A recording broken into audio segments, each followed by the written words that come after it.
Moralauto.fr, véhicule neuf ou d'occasion. Moralauto.fr, le choix des marques et des services présente. Sud Radio, au cœur de la mêlée, Alexandre Priam. Vous êtes bien sur Sud Radio, on est ensemble jusqu'à 21h pour revenir sur les deux demi-finales de cette Coupe du Monde. Et on est avec Daniel Herrero. Bonsoir Daniel, comment ça va? Amis du soir, bonsoir Alex, bonsoir. Je vous salue bien bas, ma forme est plutôt bonne. Donc en préparation tranquille mais sûre pour la finale de samedi et même pour le match de la 3e et 4e place le vendredi soir.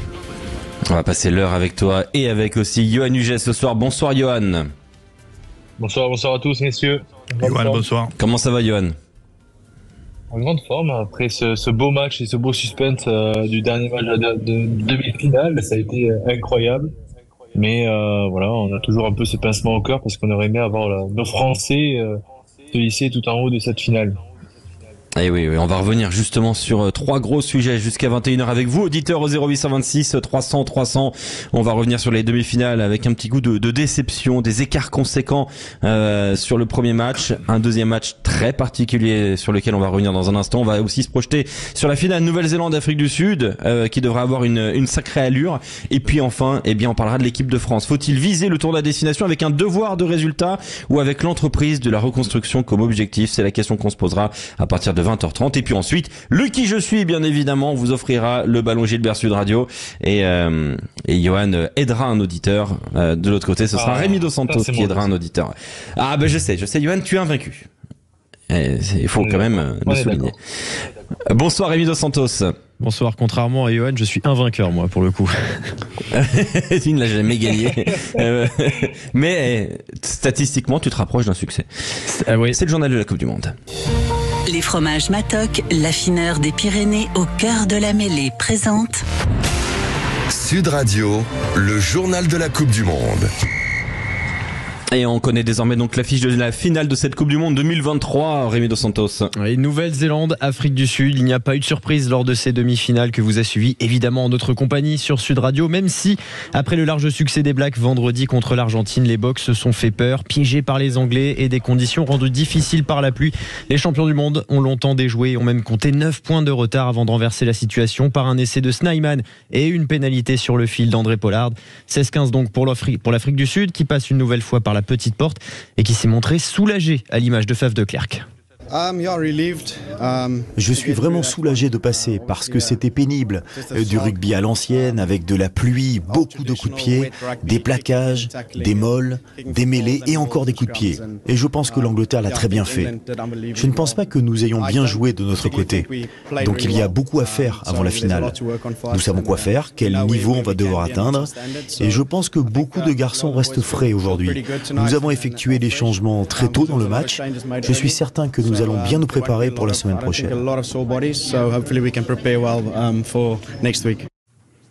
Oui, FF de Clerc, donc au micro Sud Radio de Nicolas Delage. En face, évidemment, c'est la déception qui prime côté anglais. Des Anglais qui ont bien cru réaliser l'exploit, eux qui étaient pointés du doigt avant et même pendant cette compétition pour leur jeu jugé trop restrictif. Le 15 de la Rose de Steve Borswick quitte malgré tout ce mondial la tête haute. Owen Farrell a déclaré être fier de ses coéquipiers. Insuffisant donc pour rejoindre la Nouvelle-Zélande. All Blacks, Springboks, c'est la finale. Rêvé pour Anthony, supporter français qui était présent au Stade de France hier. Interrogé par Antoine Mazer pour Sud Radio. Je vais être pour les All Blacks. Ça va être une finale très disputée, très dure, très stratégique. Surtout que les Blacks ont pris une fessée contre l'Afrique du Sud cette année, en prépa. La plus grosse victoire d'Afrique du Sud contre les Blacks. À eux de se remettre les idées à l'endroit. Ils ont eu une partie de tableau peut-être un peu plus facile sur les demi. C'est la meilleure finale qu'on pouvait avoir sans l'équipe de France, je pense. Rendez-vous donc vendredi prochain pour la petite finale entre l'Angleterre et l'Argentine qui s'étaient déjà affrontés en phase de groupe. La finale, elle, c'est samedi 21h. Ce sera le 6e affrontement entre les deux mastodontes en Coupe du Monde.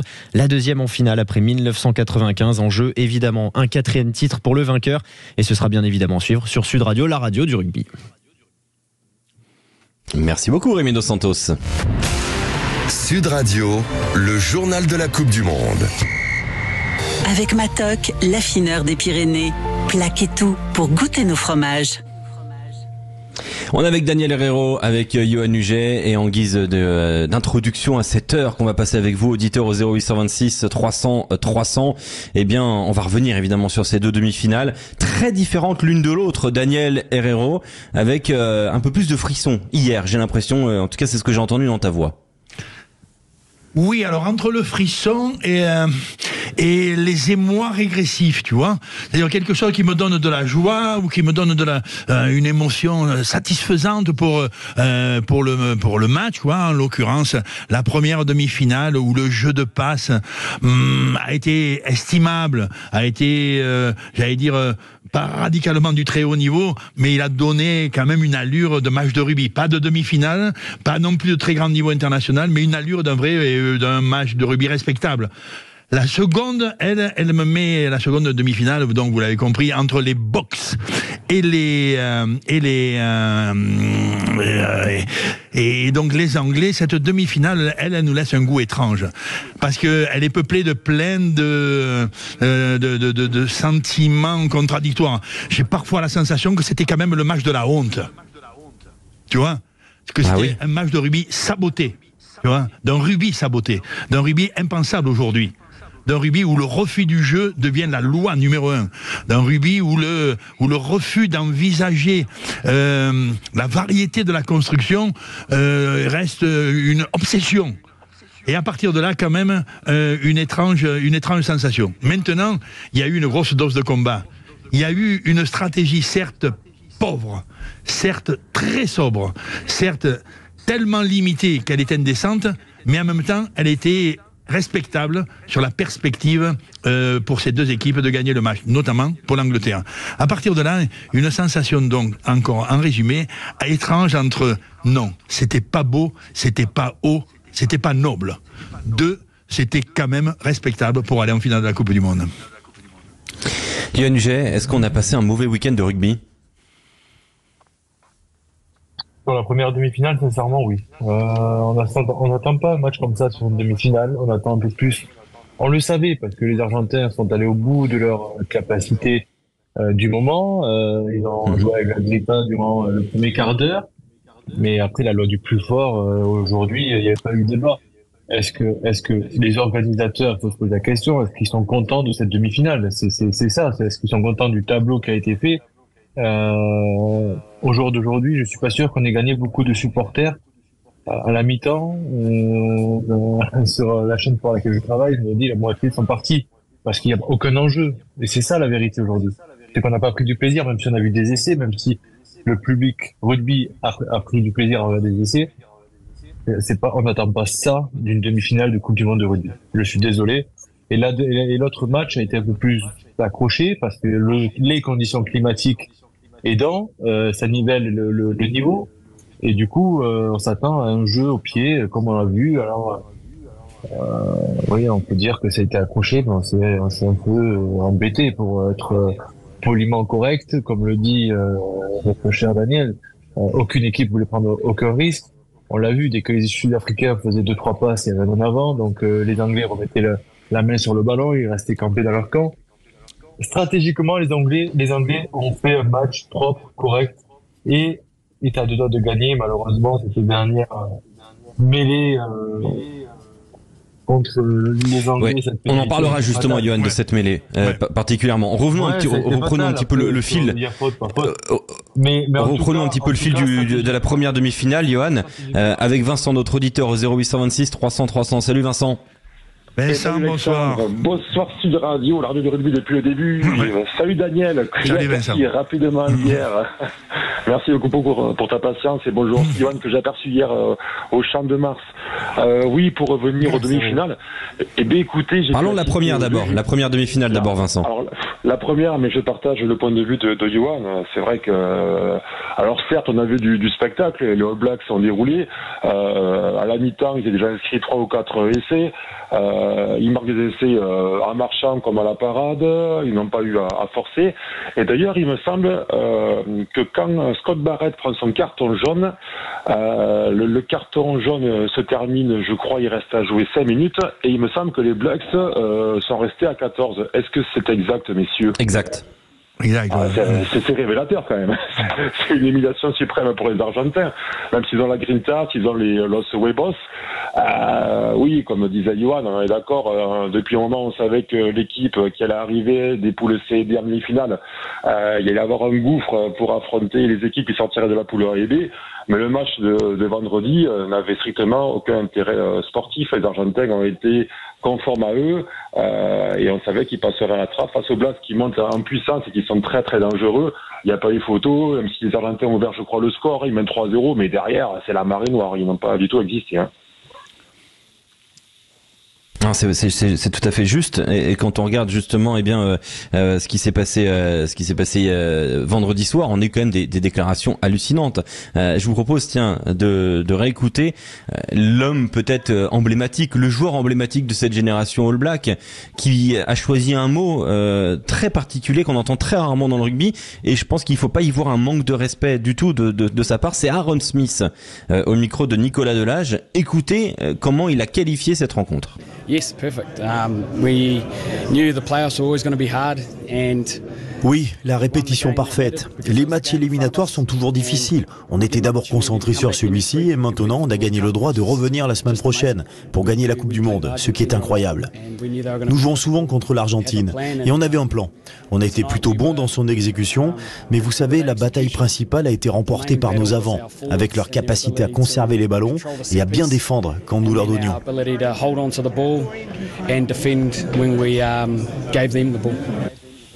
Alors effectivement, les avants All Black ont été excellents, mais le mot répétition avant la finale, c'est vrai que ça ressemblait un peu à ça, Daniel, et c'est pas censé arriver en demi-finale d'une Coupe du Monde. On est sur une demi-finale de Coupe du Monde, une des plus décevantes peut-être de l'histoire de cette compétition.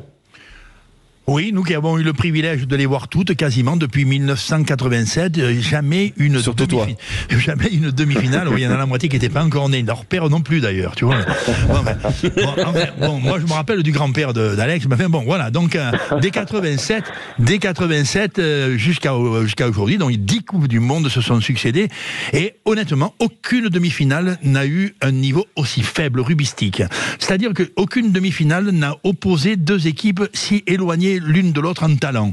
Là, effectivement, on pourrait revenir, mais c'est pas le sujet majeur, mais lié à une construction très originale des poules de la phase qualificative, de l'organisation générale de cette Coupe du Monde, il s'avère que les quarts de finale étaient à la fois sublimes, de haut niveau d'opposition, et les demi-finales, elles avaient beaucoup perdu de cette rigueur-là, de cette qualité-là, et tout le monde savait, en lisant objectivement le niveau des All Blacks et le niveau des Argentins depuis le début de cette Coupe du Monde, qu'il y avait un monde, c'est un peu fastoche, mais qu'il y avait vraiment une grande différence. On dira 4, 5, 6 essais.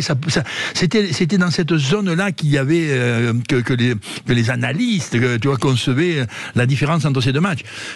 Et là, le boss, un des boss de cette équipe néo-zélandaise, plus de 100 sélections, Aaron Smith, l'homme équilibré, l'homme j'allais dire vertueux pour le jeu néo-zélandais, et puis surtout l'homme de la lecture des difficultés qui peuvent naître au cours d'un match, il dit on a répété. Et ce mot-là, effectivement, il est dur, il est un tantinet offensant, il n'est pas sarcastique ni suffisant de la part d'un All Black. Ils n'ont pas ce ton-là dans l'analyse, mais ils savent que il n'y avait pas la dangerosité pour le résultat final. Donc ils ont répété. Ils auraient pu employer le mot entraînement. C'est à peu près du même ordre. Non mais c'est vrai, c'est à peu près du même ordre. À l'entraînement, tu travailles, tu joues plus, tu travailles. À l'entraînement, tu répètes, parce que c'est la répétition qui fait rentrer les acquisitions, tu vois, dans le corps des hommes et dans le cœur de la troupe, de l'équipe. Et donc ça ressemblait un peu à ça. Je pense que c'est quand même un peu excessif. Mais les All Blacks, très vite, sont en sécurité sur le résultat. Au bout de 5 minutes, ils sont en sécurité sur le résultat final. Et à partir de là, ils font un peu un inventaire de toutes les choses que l'on peut faire sur un terrain de rugby quand on est à ce niveau-là de la compétition, avec l'ambition d'être peut-être champion du monde. Donc, eux ont plutôt répété. Ils ont plutôt travaillé correctement. Ils n'ont jamais eu ni le cœur, ni le corps à l'angoisse. Et à la sortie, ils auraient pu en marquer quasiment le double. Johan, c'est vrai que toi, pour le coup, tu travaillais pour TF1 sur ces deux demi-finales, et pas seulement, mais voilà, sur TF1, j'imagine que même pour le diffuseur, c'est quand même un match très particulier. T'as un souvenir comme ça, toi, d'une demi-finale aussi déséquilibrée? Non, comme dit Daniel, sincèrement, je n'ai jamais vu une demi-finale comme ça. On peut avoir des surprises et on s'attendait à ce que peut-être que les Argentins s'accrochent un peu plus, mais sincèrement, ils ont tout donné sur le premier quart d'heure physiquement et on les a vite sentis dépasser dans la vitesse, dans la répétition des tâches. Et j'ai essayé de me souvenir de mon jeune âge. L'année dernière, donc. S'il avait vu une demi-finale aussi... c'est pas pauvre en jeu, hein, c'est déséquilibré, je crois pas. Je ne crois pas, sincèrement, j'ai jamais vu un truc fermé, que le score soit acquis à la mi-temps. Je crois qu'on a rarement vu ça, que sinon même en Coupe d'Europe ou quelque chose. Oui, il y avait Black en 87, Black Pays de Galles qui était de cet ordre-là. Mais en même temps, je venais de naître. Voilà, non, ton père venait de rentrer en 6e. Non, je vois bien qu'il y a ça remonte au calendrier grec, tu vois, à l'époque des Néandertaliens. Mais enfin, le rugby avait sa raison d'être et sa loi. Et là, c'est vrai que ces premières coupes du monde avaient un niveau acceptable de jeu de rugby et il y avait une demi-finale, c'est la seule, avec celle de 2023, celle de cette année, qui avait tant de déséquilibre. Vincent, comment tu as regardé ce match-là? Tu l'as regardé chez toi à la télévision ou t'étais au stade, toi, Vincent? Alors j'étais au stade pour les deux matchs et c'est vrai que par rapport au galop en 87, eux avaient fini 3e, donc on peut souhaiter aux Argentins de finir sur une bonne note. Et par contre, une information qui me semble intéressante et révélatrice, peut-être une première, je crois qu'il y a eu moins de monde aux demi-finales au Stade de France que pour les quarts de finale le week-end d'avant. Ouais. Ce qui est c'était pas plein. assez révélateur. Mais c'était pas tout à fait plein. Mais d'ailleurs à ce sujet, Vincent, puisque tu étais au stade, on a senti le public français il y en avait qui étaient présents, qui avaient réservé des places pour les demi-finales forcément, et on a senti de la tristesse, voire parfois un peu de la haine aussi contre Ben O'Keefe. Globalement, le public français, il a été un peu en colère sur ces demi-finales aussi, hein. On l'a senti. Oui, très très en colère. C'est vrai que le pays français en veut énormément à Ben O'Keefe, puisqu'il juge que c'est lui le responsable de l'élimination des Français en quart de finale face au box. Après, je pense que c'est forcément une cicatrice qui sera jamais refermée. Mais c'est vrai que l'équipe de France, on l'aime tellement qu'on n'est pas forcément objectif par rapport à sa performance. En tout cas, de mon point de vue, c'est pas Monsieur O'Keefe qui a causé la perte des Français. Par exemple, hier, les Anglais étaient magnifiques à la réception des chandelles des box, ce que malheureusement on a été incapable de faire sur le quart de finale.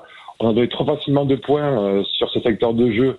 Malheureusement au Sudaf, et ne serait-ce que ça, si on avait réussi à capter ces fichus ballons, les box, et je pense qu'à la mi-temps le match aurait pu être plié. Donc oui, les Français sont toujours présents. D'ailleurs, ils ont régulièrement aussi entonné des Marseillaises, des Bleus.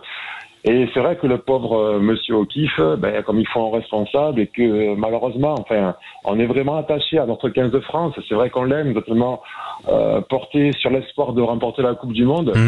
Mais je pense qu'on est vraiment les principaux fautifs, même si on perd d'un seul point et que forcément l'arbitre sur la décision, ça bascule du mauvais côté. Mais voilà. Juste faire une parenthèse, on n'en veut pas Monsieur O'Keefe, c'est à la TMO qu'on en veut. C'est pas du tout l'arbitre central qui peut pas tout gérer, c'est l'arbitre vidéo. C'est monsieur, j'ai perdu son nom. Il doit donner des conclusions pourquoi il n'a pas donné au moins un ralenti ou fait appel à l'arbitre central. Parce que l'arbitre central, il peut pas contrôler, comme chez Céline Colby par avant, plein de petites erreurs comme ça qui doivent être contrôlées. Juste contrôlées, on ne demande pas qu'il y ait faute ou pas. Tout à fait. Et justement, pardon. Oui, Vincent. Pardon, je te coupe. Daniel et Johan, j'ai l'impression sur la deuxième demi-finale que vous n'avez pas tout à fait la même lecture. Toi, Johan, tu estimes que il y a eu quand même un match tactique plutôt intéressant dans cette deuxième demi-finale. Toi, Daniel, pour toi, alors, je dirais pas jusque là, mais on n'est pas loin de la négation du rugby. J'ai l'impression dans ce que tu analysais. Non mais fatalement le match ressemble à un sabotage de rugby. Honnêtement, il est d'une laideur époustouflante. Tu vois, dans les temps contemporains, dans le rugby moderne, un match de cet ordre-là, tu dis ça sort d'où? Voilà. Maintenant, si tu l'analyses, mais il y a une haute réflexion stratégique. Les Anglais ont fourni une préparation, mais de haute intelligence, à la grande surprise générale. Quasiment tout a été pensé, mais tout a été pensé dans un seul schéma de jeu. Moins on en fera, plus on aura de chances de gagner. Plus on les contrera sur le plan physique, plus on aura de chances de les battre. Et seul dans un grand combat sans jeu, nous pourrons peut-être nous approcher de l'équilibre avec eux. Et ça sera sans doute autour des pieds que se fera la différence. Et évidemment, on nie toute hypothèse de conquête par la construction. Tu vois? Et en même temps, cette stratégie anglaise, elle était minutieuse. Les ailiers ont été admirables, notamment dans le secteur aérien. L'arrière, on en parle en guerre. Fantastique. Même l'organisation générale, les deux centres qui ont servi à rien, mais absolument à rien. Tu vois qu'on fait le nombre à la sortie quand même. Mais à la sortie quand même, on voit qu'ils ont été utiles, évidemment dans le défensif, dans l'organisation générale du système défensif, qui fait que les Box n'ont jamais pu trouver un peu d'air quelque part. À la sortie, la volonté de s'éloigner de ses propres lignes et d'occuper le terrain comme une loi mais immanquable, va t'en voir qu'elle a été aussi celle des Sudaf, ce qui apparaissait quand même impensable. Et va t'en voir qu'il est arrivé dans ce match-là que les Sudaf, dont la maîtrise, dont la froideur, tu vois, stratégique, la froideur du combat, tu vois, faisait la loi. Et les Box ont pris, j'allais dire, le petit doute qui les a troublés, les petites inhibitions dans leur comportement, qui fait qu'on avait la sensation que le seul combat, dans sa stupidité tactique, quoi, hein, tu vois, pouvait faire la différence. À la sortie, honnêtement, le match était de haute réflexion stratégique pour les Anglais, et je leur dis bravo. Et je leur dis, vous avez essayé de comprendre comment vous pouviez arriver à envisager l'hypothèse d'une victoire, alors qu'il y a non seulement quelques jours, quelques mois, n'en parlons guère, quelques heures même, ou quelques minutes avant le coup d'envoi, ça paraissait totalement impensable. Voilà. C'est vrai. Merci beaucoup Vincent d'avoir été avec nous ce soir. On continue de parler de ces deux demi-finales avec Thomas. Bonsoir Thomas. Bonsoir Alexandre. Ciao Thomas. Ouais. Bonsoir Thomas. On va évoquer évidemment dans un instant la finale qu'on va avoir à Nouvelle-Zélande-Afrique du Sud, mais d'abord un petit mot sur ces demi-finales. Alors, je reprends les mots de Daniel que je trouve magnifiques. Le match, notamment sur Angleterre-Afrique du Sud, le match ressemble à un sabotage de rugby. Il est d'une époustouflante laideur. Est-ce que tu as un peu vibré pour une des deux demi-finales, toi en moins, Thomas? Ouais, je rejoins vraiment Daniel. C'était au-delà de la déception de ne pas avoir la France dans ces demi-finales, c'était clairement pas des belles demi-finales. C'est pas du tout ce à quoi on s'attendait, ce qu'on espérait. Donc c'était on l'a suivi assez peu de saveur, et malheureusement on a un peu souffert de regarder ces demi-finales sans la France, et j'espère qu'on aura pour le coup une belle finale. Reste avec nous, hein, Thomas, on revient dans un instant sur Sud Radio pour se projeter vers la finale qui va avoir lieu entre la Nouvelle-Zélande et l'Afrique du Sud. À tout de suite.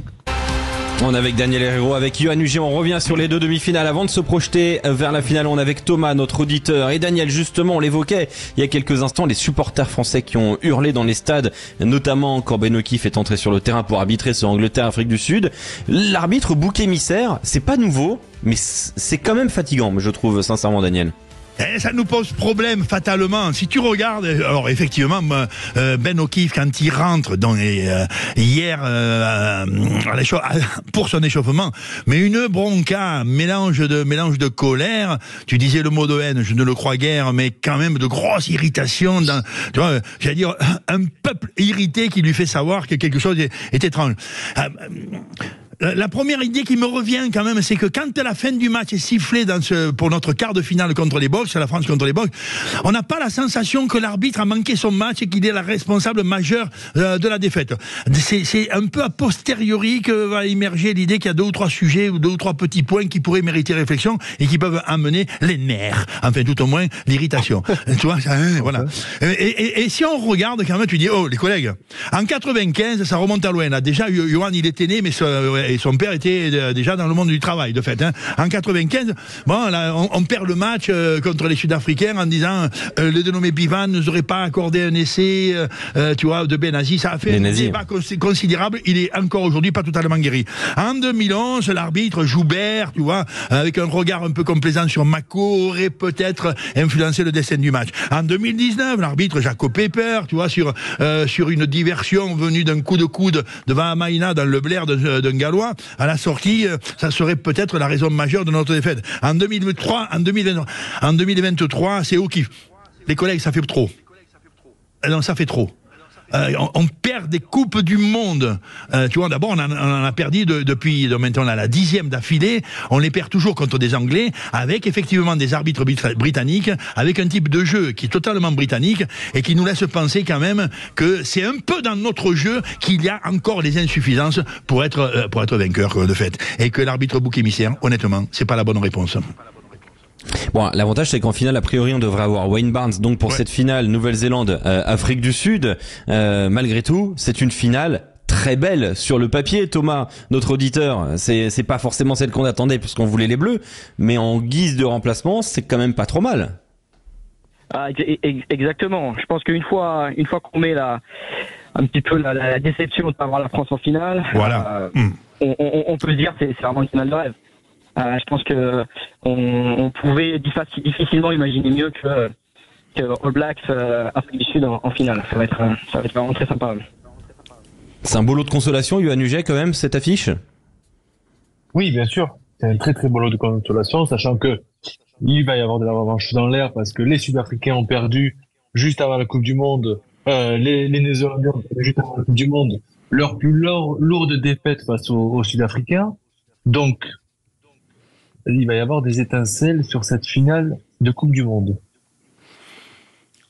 Daniel, oui, Afrique du Sud, Nouvelle-Zélande. Sur le papier, c'est vrai que c'est très intéressant. Il y en a une qui avait donc, comme le disait Yohann, un peu humilié l'autre avant la Coupe du Monde. Mais depuis, il y a eu un parcours un petit peu chaotique pour les Sud-Africains, un parcours quand même reluisant pour les Néo-Zélandais. Comment on analyse le rapport de force entre les deux nations là avant la finale ? Ouais, d'abord l'allure générale de cette finale. Honnêtement, dans les 6 derniers mois, même dans l'année écoulée, quel que soit le niveau et les alternances de talent, tu vois, de ces deux équipes, Box et Black, le monde entier sait, et le rugby de la planète sait aussi que ces deux équipes sont les grandes, peut-être les plus grandes et qu'elles vont se retrouver au bout. Va-t-en voir que dans la route entamée dans cette Coupe du Monde, les Français, sur leur terre, avec leur talent et leur histoire récente de 2 ou 3 dernières années, et les Irlandais de talent confirmé aussi par labeur, application et répétition depuis 2 ou 3 ans, sont arrivés à être concurrents de ces deux équipes. Mais tout le monde savait que c'était ces 4. Effectivement, ces 4 se sont rencontrés en quart de finale, et les 2 quarts de finale, c'était 2 finales. C'était 2 finales, en niveau, en jeu, en qualité. C'était 2 finales. Tout le monde l'a senti, l'a ressenti, et tout le monde a eu la douleur considérable de voir les Irlandais au frigo et de voir les Français s'arrêter en route. Tellement le niveau de jeu était splendide, l'état moral était magnifique, la qualité du rugby était à haute espérance. Non, nous étions là sur les finales. Maintenant que Box et Black se retrouvent en finale, wow, quelle beauté des choses. Nous sommes quand même heureux, tu vois. Bien sûr. Voilà, nous sommes totalement heureux rappelons quand même que les Box sont les tenants du titre. Avant les Box, c'était les Blacks. Avant les Blacks, c'était les Blacks. Tu vois, 2011, 2015, 2019, ces équipes-là raflent. Ça nous interroge d'ailleurs. Pourquoi nous, on rafle jamais? Pourquoi eux raflent? Tu vois, pourquoi on perd un point ou de 2 avec des arbitres suspects? Et pourquoi on perd toujours? C'est une autre interrogation, plus de fond, quoi. Mais à la sortie, ah non, mais nous sommes en bouche, nous sommes en joie. Alors maintenant, pour répondre à ta question, Alex, Alex, y aurait-il pas des nuances, des différences? Ces deux équipes jouent à peu près le même rugby, mais il y a quand même des points conséquents qui peuvent donner un petit avantage. On voit que la puissance de l'Afrique du Sud, historiquement, elle est une référence et elle est un danger pour tout adversaire. Les Boks sont gaillards, les Boks sont précis dans le jeu du défi physique, les Boks sont toujours bons dans le jeu debout, les Boks sont toujours bons dans le jeu de groupe, tu vois, les Boks sont toujours bons dans le jeu d'affrontement destructeur. Bon, voilà, là, on voit bien que ça va être un argument. Est-ce que les Blacks vont être rivaux sur ce secteur-là? Et juste en face, tu as la sensation que les Blacks sont toujours bons quand il y a pied et main. Les Blacks sont toujours bons quand il y a des passes et du combat. Les Blacks ne sont jamais très bons quand il n'y a que des mains. Type le match par exemple contre l'Argentine qui était bien moyen, ou quand il n'y a que du combat. Et image référente effectivement au dernier match de préparation où sur le combat ils ont été quasiment démissionnaires, ce qui leur laisse quand même peut-être un poids sur l'estomac et même une réflexion pour la préparation de la finale. Les Blacks qui arrivent sur un terrain, à plus forte raison sur une finale, c'est quand même l'espérance que le jeu de rugby va trouver ça, non pas ses maîtres, mais le jeu de rugby va trouver des véritables artistes ou des véritables joueurs ou des grands joueurs des temps modernes qui vont tout faire sur un terrain pour essayer de gagner le match. Donc le match, il a, malgré tout, sur deux équipes qui jouent à 90% à peu près pareil, il y a quand même 10% sur la sévérité du combat que peuvent imposer les Sudaf. Et évidemment, sur le volume de jeu que peuvent essayer de produire les All Blacks dans un match de très haute intensité physique, il y a une énigme sur lesquelles on répondrait pas là on dirait à l'heure actuelle, il nous semble quelques jours avant le match que notre réflexion nous amène à penser quand même que ces deux équipes sont si proches l'une de l'autre que faire un pronostic n'est plus qu'une histoire de cœur et pas forcément une histoire d'objectivité, quoi. Thomas, quand on regarde un petit peu le palmarès de la Coupe du Monde, on a l'Angleterre qui s'est imposée, hein, c'est la seule nation de l'hémisphère nord qui a gagné en 2003. Et puis, quand on regarde le palmarès, on a quand même beaucoup de Néo-Zélandais, hein, 87, 2011, 2015. On a les Sud-Africains 95, 2007, 2019. On a une de ces deux nations qui va être donc qui va être quatrième fois championne du monde, ce qui est colossal. Est-ce que tu imaginais que l'hémisphère sud reprenne de nouveau les rênes du rugby mondial, en tout cas sur cette Coupe du Monde, Thomas? Non, pas forcément. Enfin, en tout cas, on espérait un peu l'hémisphère nord avec justement l'Irlande qui est arrivée très très très forte, la France aussi beaucoup d'espoir après ces 4 dernières années. Donc on avait en tout cas envie de voir un petit peu l'hémisphère nord venir dans les finales, le titre de champion du monde.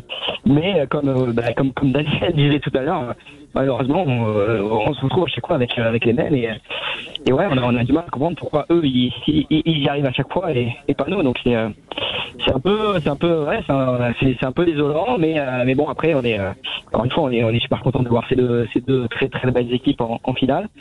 Mais on aurait vraiment espéré avoir un peu l'hémisphère nord avec un petit peu à notre tour aussi. Mais on était presque supporters anglais hier. Hein. Ah ouais, exactement. C'est fou.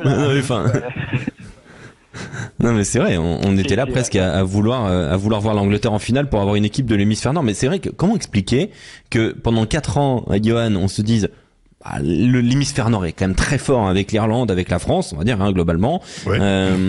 Et quand on arrive en finale de Coupe du Monde et le Nord n'est pas invité, et en demi-finale il y a que l'Angleterre qui est un invité de dernière minute, on va dire, celui que t'avais pas mis sur la liste, mais bon, il manque des gens donc il faut remplir la table, quoi. C'est un petit peu ça quand même, Johan. Comment on explique que l'hémisphère nord est comme ça?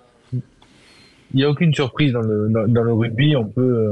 On peut gagner comme l'Irlande, être championne du monde pendant 4 ans et arriver à la vraie Coupe du Monde avec des phases éliminatoires, et là la peur prend le dessus de gagner parce que ils n'ont jamais passé les quarts de finale, donc il y a cette pression.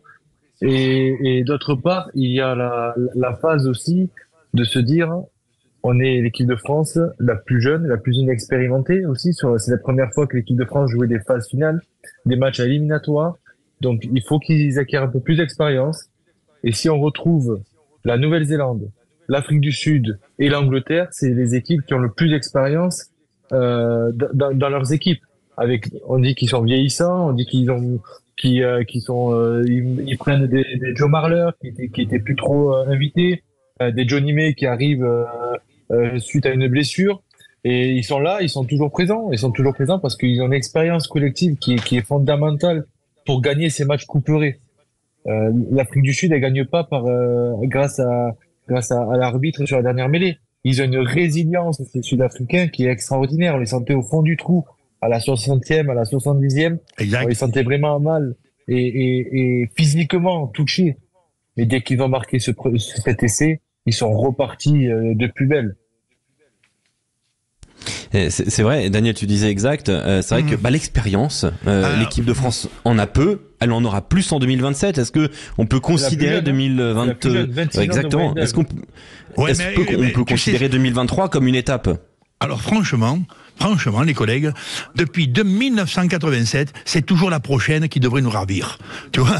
Alors on se dit, ouais, mais on sera sans doute un peu plus costaud, peut-être Laporte sera un peu plus intelligent que Fouroux, peut-être qu'en 2011, je ne sais pas moi, Lièvremont sera plus équipé intellectuellement ou stratégiquement, ou que nous aurons enfin un grand buteur à 90%, ou que nous aurons des caisses dans le sein de devant qui fait que même les Springboks ne seront pas...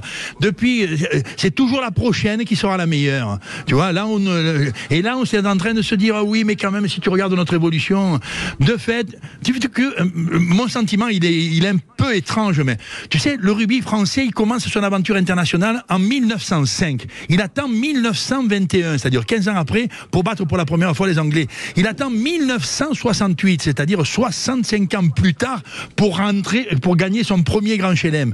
La Coupe du Monde, elle commence en 87. Nous sommes à la 10e et nous perdons toujours, presque de la même façon. C'est long, les progressions, c'est long. Et si nous restons sur un rugby qui ressemble aux anglo-saxons, qui est fait pour des anglo-saxons, qui est arbitré par des anglo-saxons, si nous jouons ce jeu-là, eh ben, tu veux que je te dise, j'ai l'impression qu'il faudra attendre encore, comme la première partie entre 1905 et 1968, il faudra encore attendre 30 ans pour avoir peut-être un titre. Je pense honnêtement qu'il est l'heure qu'on en finisse avec un rugby qui calque, qui copie, qui reproduit le rugby anglo-saxon.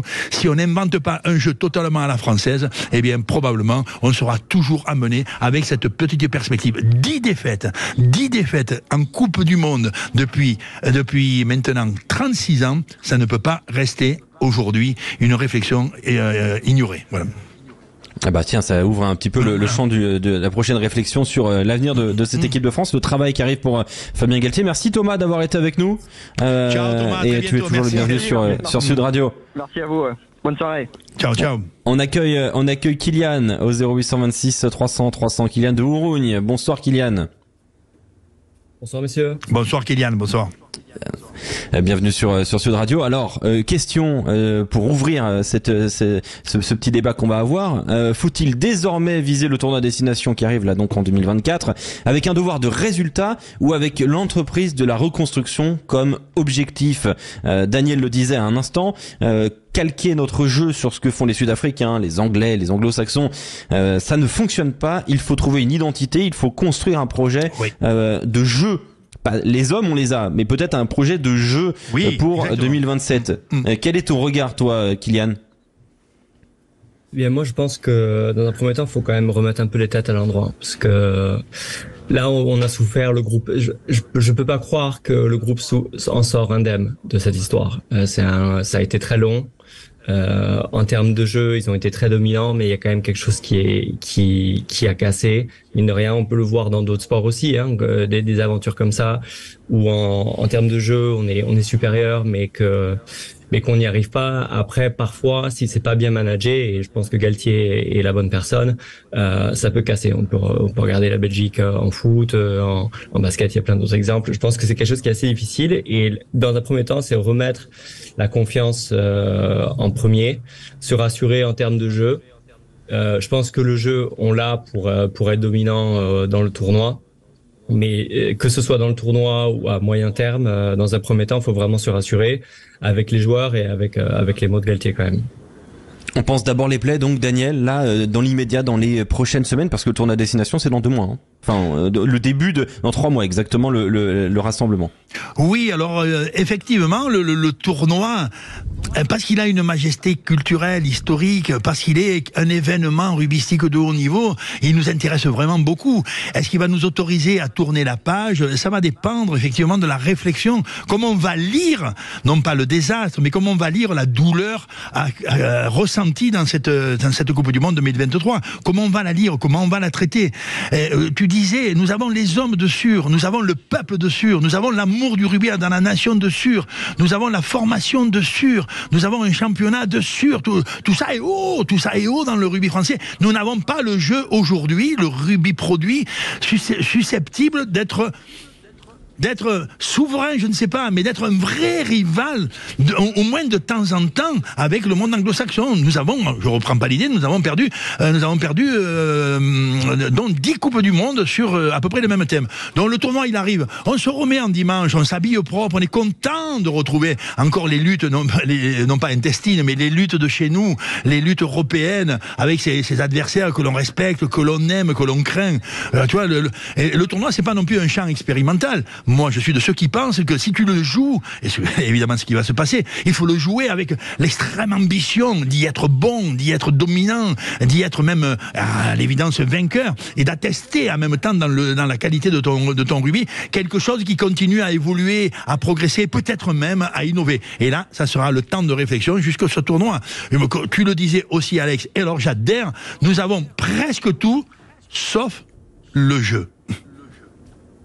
Oui, mais c'est vrai. Est-ce qu'il faut rapidement amener des axes d'amélioration? C'est vrai que je donne une petite clé peut-être à Kylian. C'est vrai qu'on a vu l'équipe de France travailler beaucoup en dépossession, même si ce terme m'énerve un peu, mais bon voilà, en dépossession depuis des mois, des années, pour finalement être l'équipe qui possède le plus le ballon en quart de finale face à l'Afrique du Sud, face à une équipe qui fait elle-même de la dépossession. On n'est pas allé au bout de notre idée en plus de la dépossession puisqu'on l'a abandonné en phase finale.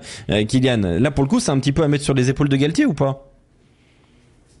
Et un peu en fait quand Daniel parlait tout à l'heure, moi ce que je retenais c'était qu'on a été naïf quand même. Il y avait une certaine naïveté et tous les participants en parlaient aussi. D'une certaine façon, il y a la jeunesse, il y a une naïveté, et puis Galtier, mine de rien quand même, a été un peu naïf dans sa perception de penser que on pouvait les prendre de court. C'est des gens qui ont les Sud-Africains ont une expérience colossale et on peut pas y arriver comme ça si facilement quoi. Mais effectivement, bon, ça fait partie de l'apprentissage. C'est excessivement dur. On peut pas se dire c'est dans 4 ans que ça va s'améliorer, mais c'est aussi, il faut aussi accepter que voilà, c'est parti. Ça fait partie de la lecture de jeu. Et moi, c'est ce que j'ai retenu. On a été pris comme des bleus. On était pris comme de bleu. C'est vrai que avec ce côté un petit peu Johan, ton avis, toi qui a participé longtemps aux aventures de l'équipe de France, est-ce que ce discours-là, la prochaine ça ira mieux, tu l'as aussi trop entendu? Tu souscris à ce que dit Daniel sur on vise toujours les 4 prochaines années et puis on arrive toujours au même point quoi? Non, j'ai confiance parce que c'est la première fois où on va travailler vraiment dans la continuité avec un même groupe, avec des moins de 20 qui vont renforcer ce groupe France avec un staff qui va rester en place, juste 2-3 éléments qui vont bouger, mais l'ossature des Anglais qui ont été vice-champions du monde en 2019, on la retrouve là en 2023 après avoir vécu beaucoup de traumatismes durant 4 ans. Les champions du monde sud-africains, ils sont là. Les All Blacks, c'est pareil, et je pense qu'il faut de la continuité, il faut de la continuité déjà dans le staff, et c'est ce qu'on a aujourd'hui. On a la chance d'avoir un sélectionneur qui va rester avec les mêmes entraîneurs, quasiment les mêmes entraîneurs avec 2-3 modifications, et surtout un groupe jeune qui va vivre encore 4 ans ensemble et qui va avoir ce goût amer dans la bouche de se dire on est passé à côté du match et on s'est fait un peu voler. Donc tout ça peut mettre une équipe de France vraiment très dangereuse dans 4 ans. Donc c'est la première fois où je me dis que l'espoir est vraiment de notre côté cette fois-ci. Un petit dernier mot sur cette équipe de France avec toi, Daniel, avant de basculer sur le jeu et on accueillera Paul de Marseille. Je te donne quelques âges des Français, des 33 Français donc pour le Mondial 2027. Aldeguerri, 34 ans. Antonio, 37 ans. Bon, il a pris sa retraite internationale, donc de toute façon c'est réglé. Cyril Baille, 34 ans. Reda Wardi, 32 ans. Julien Marchand, 32 ans. Chalureau, 35 ans. François Cross, 33 ans. Olivon, 34 ans. Makelou, 32 ans. Lucu, 34 ans. Danti, 35 ans. Ficou, 33 ans. Villiers, 32 ans. Ramos, 32 ans. Après, attention, on a aussi des joueurs qui seront toujours très performants et très jeunes, notamment Jalibert. On pense à Dupont, qui sera dans la fleur de l'âge, puisqu'il sera encore à 30 ou 31 ans. Ce sera 30 ans, Antoine Dupont. On a quand même un petit tiers là de joueurs qui auront la trentaine un peu tassée quand même, Daniel. Oui, alors c'est une réflexion sur le talent des hommes lié à leur âge. On voit bien qu'il y a des joueurs déjà très matures dans les horizons de 32, 33, 34 ans et qui sont aux fleurs de leur aventure. On en voit quelques-uns qui sont déjà dans le pré-EHPAD, et tu vois, et on voit dans le pré-EHPAD d'Ovalie, quoi. Et on voit effectivement là on en a nous une dizaine qui seront dans la zone des 32, 33, 34, 35 ans. Donc ils vont rentrer dans peut-être pas la fleur de la santé, mais sans aucun doute le plein épanouissement de l'expérience et de la maturité. Je suis pas trop sensible à cette perspective-là.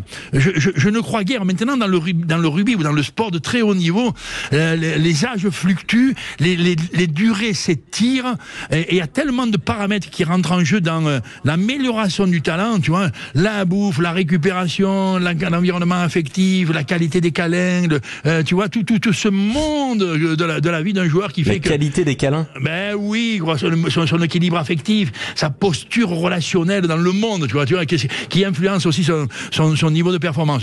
Alors par contre, je vois bien qu'il en arrive quelques-uns. Mais je souffre à l'idée de dire, vous allez voir dans 4 ans ce que vous allez voir. Tu sais, jamais préparé avec autant de légitime ambition que depuis 4 ans, nous. Voilà, jamais. C'est vrai. Et puis l'équipe de France n'a jamais eu autant de moyens. De moyens, de talent d'homme, d'organisation, de logistique, de même, je dirais, de talent de coach, ce que je ne dis pas facilement quand c'est pas vrai, moi, tu vois, mais simplement, là, je dis, on peut pas repartir en disant simplement, voilà, on va essayer de s'améliorer sur là où nous avons été encore un peu déficitaires, et puis on va encore stimuler notre orgueil pour dire que vous allez voir dans 4 ans ce que vous allez voir. Non, il faut honnêtement que l'on arrive maintenant sur un projet de jeu nettement plus élaboré. Là, si depuis 4 ans, nous avons beaucoup progressé dans l'allure générale de l'aventure, nous n'avons pas radicalement, dans les 2 dernières années, progressé dans la qualité de notre rugby. Merci beaucoup Daniel d'avoir été avec nous ce soir. On te retrouve pour la petite finale et pour la finale sur Sud Radio le week-end prochain. Évidemment. Et puis on reste avec Kylian Dourougne qui va participer au Qui je suis dans un instant avec Johan Huget, avec Rémi Dos Santos et avec Paul de Bora Bora qu'on rejoindra dans un instant. À tout de suite. Vous êtes sur Sud Radio et on vient de vivre un beau moment avec Daniel Herrero et vous au 0826 300 300. Mais c'est le moment le plus important, c'est le moment de jouer, c'est le moment de trouver les joueurs, de se marrer aussi un petit peu. Et pour cela, c'est le Qui je suis. Sud Radio, au cœur de la mêlée. Alors, puisqu'on se connaît pas, présentez-vous. Présentez-vous. Les gars, qui je suis? C'est moi!